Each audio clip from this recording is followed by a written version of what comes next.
അടിസ്ഥാന സൗകര്യങ്ങളില്ലാതെ പ്രവർത്തിക്കുന്ന ആരോഗ്യവകുപ്പിന്റെ കോഴിക്കോട്ടെ ജില്ലാ ക്ഷയരോഗ കേന്ദ്രം നോക്കുകുത്തിയാകുന്നു.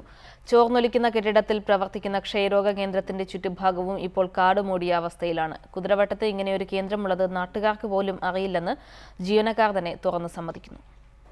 കോഴിക്കോട് ജില്ലയിലെ 5 ക്ഷയരോഗ യൂണിറ്റുകളെ ഏകോപിപ്പിക്കേണ്ട പ്രധാന കേന്ദ്രമാണ് കുതിരവട്ടത്തുള്ള ജില്ലാ ക്ഷയരോഗ കേന്ദ്രം.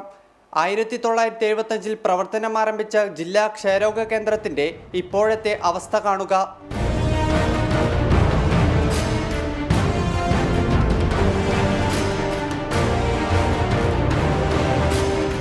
രണ്ടു വർഷം മുമ്പ് വരെ ക്ഷയരോഗ കേന്ദ്രത്തിന്റെ ഫണ്ട് നൽകിയിരുന്നത് ലോകാരോഗ്യ സംഘടന നേരിട്ടായിരുന്നു. എന്നാൽ അത് പിന്നീട് NRHM വഴി നൽകി തുടങ്ങിയതോടെ ഫണ്ട് മുടങ്ങുകയായിരുന്നു. ആരോഗ്യവകുപ്പിന് ഞങ്ങൾ നിവേദനങ്ങൾ നൽകിയിട്ടുണ്ട്. അതേപോലെ തന്നെ കോഴിക്കോട്ടെ സന്നദ്ധ സംഘടനകളെയും ഇതിൽ ശ്രദ്ധ ക്ഷണിച്ചിട്ടുണ്ട്.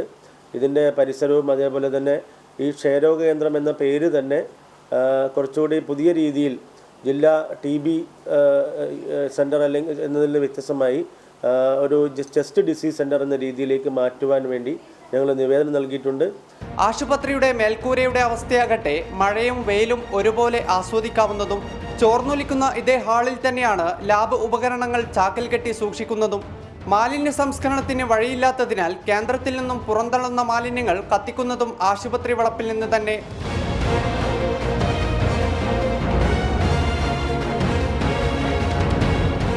ഓരോ മാസവും മറ്റു യൂണിറ്റുകളിലെ ജീവനക്കാർക്ക് ക്ഷയരോഗ നിവാരണ പരിശീലനം നൽകേണ്ടത് ജില്ലാ കേന്ദ്രത്തിന്റെ ഉത്തരവാദിത്തമാണ്.